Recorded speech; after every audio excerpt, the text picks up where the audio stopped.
Enjoy this Wild Soul Gathering production. I'm Dr. Sandra Marie. Pour yourself a really tall glass of spiritual curiosity and join me for the Happy Hour for the Spiritually Curious podcast. In the spirit of happy hour, cheers to some new insights, peace, revitalization, and perhaps an aha moment that may change your life.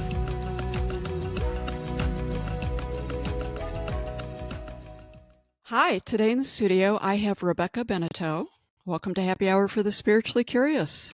Well, thank you, Dr. Sandra. Nice to be here. Awesome. Rebekah, you're a sex relationship intimacy education coach. And today we're going to talk about spirituality intersecting sexuality. I think it's going to be a super cool topic, and people are going to have a lot of thoughts on it. I will have to say, when I first spoke the words, the first thing that popped into my mental brain was religion. And I feel like religion plays a significant role in the barriers and the self-talk that interfere with us actually embracing our sexuality. So I'm excited to move onto a version of spirituality, that new spiritual paradigm, and see how that sort of influences and changes some of the things of the past.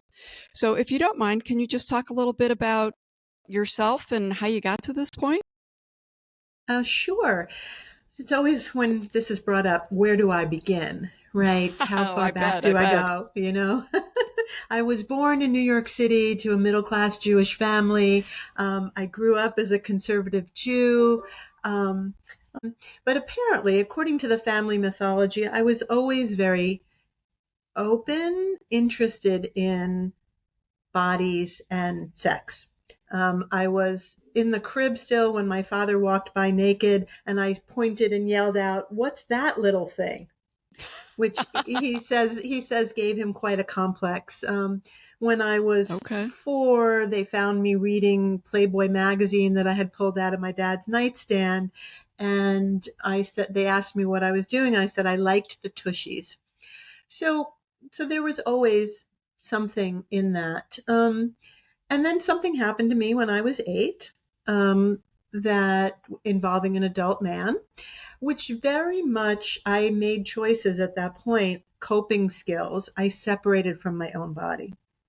And I developed this sort of persona around sex, and that had to do with it was something I did for other people, not really for me. I also grew up very quickly. I started smoking cigarettes. I started drinking when I was about 13. So my life unfolded. I spent several years as an active alcoholic. I now know that I can't drink safely, so I stopped drinking when I was 27. And why am I bringing that up? I think that there's a saying, religion is for people who are afraid of hell, and spirituality is for people who've already been there. And love it. I tell that story because it is really important for who I became, and I don't actually regret it, because it turned me into the person I am now and the ability to help so many people with what I do. So it's part of why am I a sex educator. But fast forward to my late 20s, and I felt this calling to be something that ministered to people, and like some sort of minister. I became ordained as a non-denominational minister eventually. But first, when I was pregnant with my daughter, my oldest child, I started being able to see the energy around people. I started getting voices in my head telling me, this one has this disease, this one thinks she has this, but she doesn't. Like, I was getting I call it medical intuition, and it kicked in. And I went to a 4-year school for energy healers, where I learned how to interpret the information I was getting, how to trust it, how to interact with it, and how to interact with others to help them have more mental and physical well-being. And part of that journey in this 4-year school that I went to was when I woke up and suddenly realized that I had everything I thought I wanted. I was embarking on a career I loved. I had a child. I had a handsome husband. And I was lying there going, "Are you done yet?" during lovemaking. And that was the beginning of my journey into reclaiming my body, reclaiming my connection to my sexuality. And at some point, my energy healing practice morphed into someone said to me, "Hey, I would totally pay you to give me relationship advice." And I had at that point gone to several schools, gotten coaching, studied all different aspects of sexuality. And I realized that openness of my childhood, that people can tell me anything. And I just go, like I have no judgments. I have no shame around how your erotic being expresses itself. Beautiful. So there you go. A somewhat long-winded version of how I got where I am and why I'm doing what I'm doing. So I'm just curious about the medical intuitive. I guess I have two questions. Like, what does it feel like when that just suddenly turns on? And do you utilize your medical intuitiveness with your work now with sexuality? Yeah, absolutely. I mean, that Barbara Brennan, who I studied with, calls it high sense perception. And I always had it. I mean, even as a kid, there were instances where I knew who was on the phone or things like that. Um, at first, you kind of wonder if you're nuts. And that's why the schooling was so important, because when a room full of people are looking at one person and saying, "I see yellow around their stomach and I feel tingling and I feel cold and I just can't take my eyes off their stomach," and then they go, "Well, I have an ulcer," you go, "Oh, wow." So and in the beginning, because it was kind of so exciting and validating, I used to feel other people's pain in my own body, and I had to learn how to feel it outside of myself so that I didn't take it on. But to this day, sometimes I'll wake up feeling crummy and I have to stop and go, who does this belong to? Oh, it's outside. It's not me. I am feeling everyone else's crummy today, or somebody else's crummy today. And I have tools that I use to deal with that. And I mean, I want to say for your listeners that probably a lot of people, if they're following you, have some of this high sense perception. Yeah. Right. Yep. But we don't ever stop to question what we're feeling. We just immediately, we wake up feeling sad, and we find something in our own life to point to and go, "Oh, I'm sad because of that," instead of going, "I'm aware of the energy of sad. What is it? Whose is it? And what can I do with it?" That is huge. Taking it all those other steps. Mm-hmm. Life-changing. Yeah. What a gift to give to people. Oh, thank you. I mean, I feel very fortunate, very grateful that I get to do what I do. Okay. Yeah. So what does that look like? Like, do you do individual work? You do group work? And how do you, Oh, I know you're a spiritual being. We're all spiritual beings. I know that you do a lot of work, and that your spirituality is sort of one of the cores of the work that you do. mm-hmm. Yeah. Can you explain that a little bit? So, well, your first question, how does it work? I do, my primary focus is midlife women who want to have a better relationship to their bodies and their sexuality, and the people who love those women. So I work with singles and couples, both in one-on-one coaching, in group programs. Usually on an almost monthly basis, I do a 5-day challenge, which is a free program for women on some aspect of self-love, body positivity, sexual expression. Um, and I guess I've recently been playing with how do I describe myself, because I'm an energy magician. This is my new title. I I'm like calling that. myself an energy magician and intimacy facilitator. That is awesome. Because ultimately, intimacy with anyone has to start with you and then sharing it with other people. So that's what it looks like. And unlike other coaches, there is this energetic component. So when I'm talking to someone, I'm also energetically in there because there's only so much we can change with our head. If we could figure out how to feel different, feel better, we would do it, right? So Yes. there's a way in which being willing to work with the energetic underpinning, the structure of how you make your choices and live your life, and the thoughts and beliefs you're holding on to. So I work with that as well to help people really have more freedom to choose the life they say they want. Okay. That's really powerful. So I take it more of the work is done on a one-to-one. Do you do group work with that? Yeah, in fact, I imagine by the time this goes on the air, we'll have already launched, but I have something called the Orgasmic Living Okay. program, which is a 3-month weekly program for women. And during any of the work, it's really all about you. What do you want your life to be? And it doesn't have to look like what anyone else told you you want your life to look like. Other people's markers of success are theirs. We do carry a lot of baggage and beliefs that were never ours to own to begin with, Mm. that we incorporated early on. Parents, teachers, Yeah, churches, that kind of thing. yeah, So, absolutely.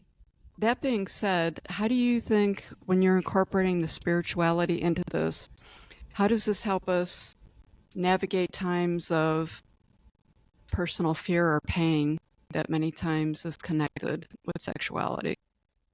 That's a great question.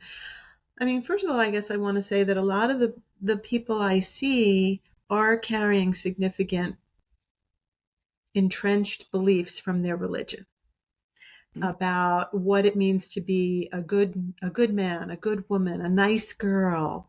Um, and so many of the religions, for whatever reason,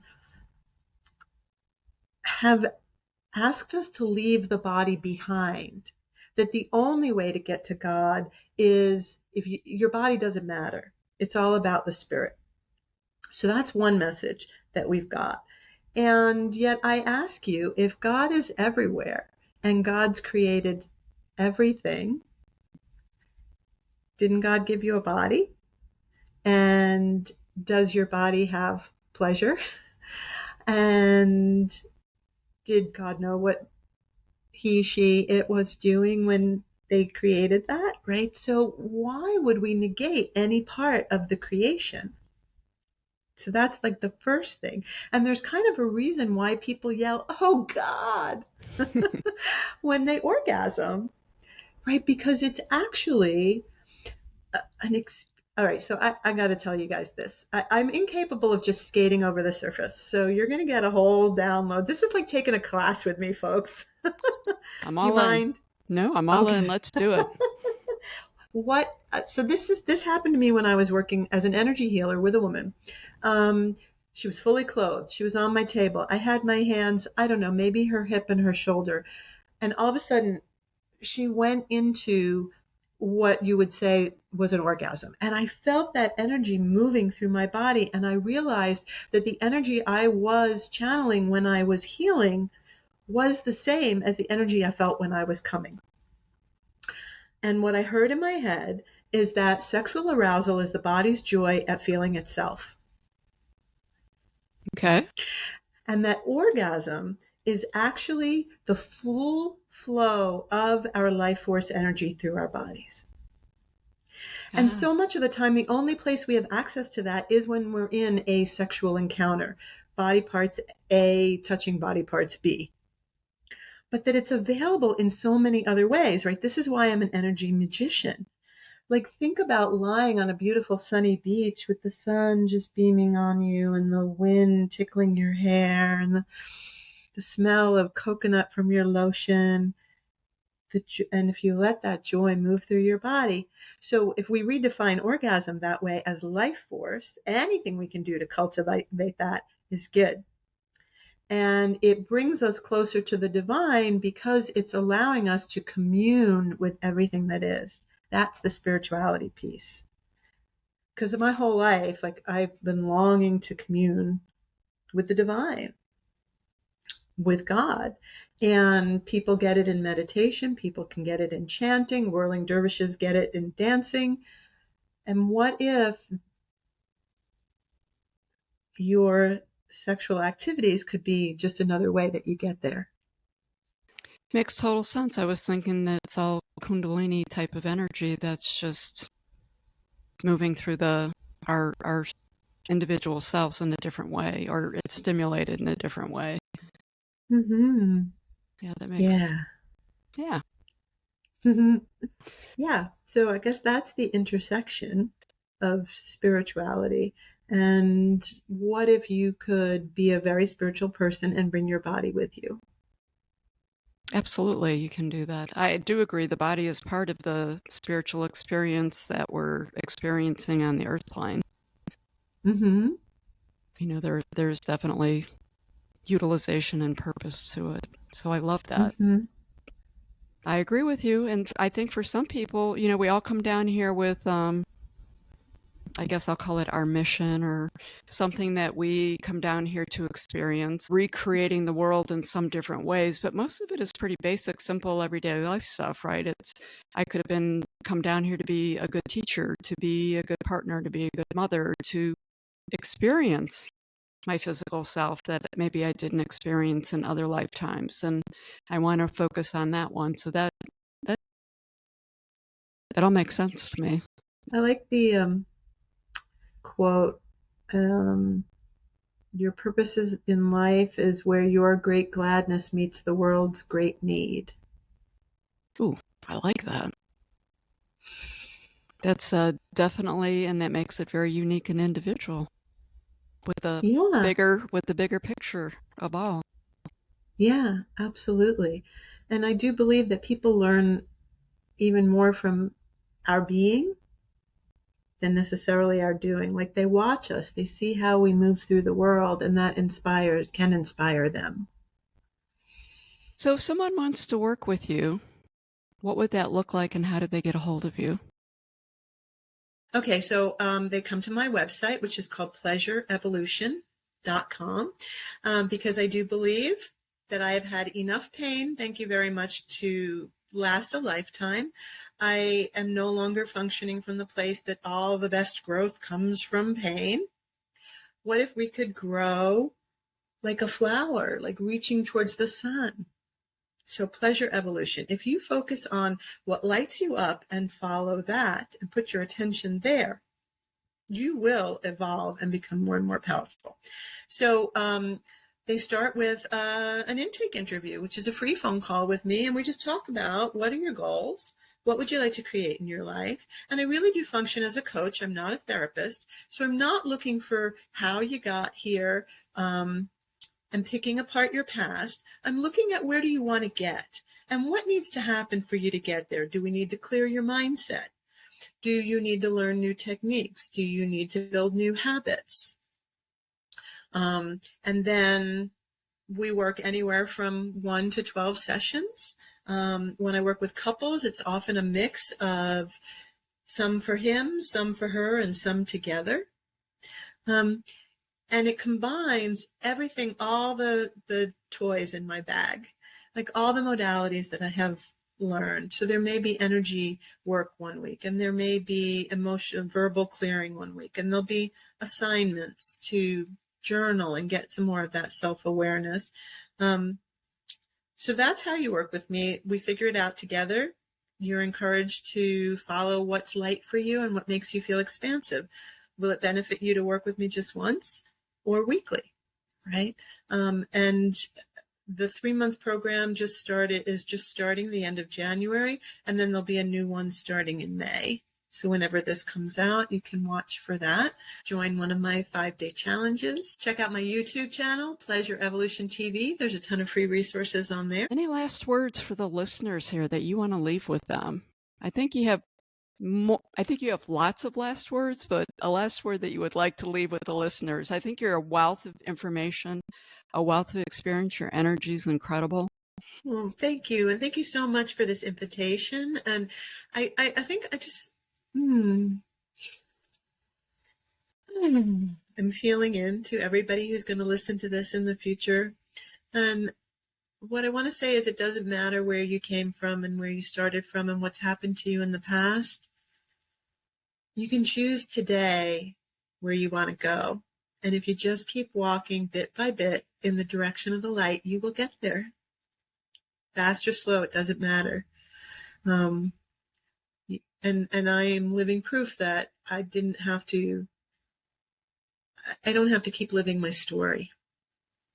One of the more important messages I think that need to get out there is 100% service to ourselves, 100% service to others. Both are equally as important.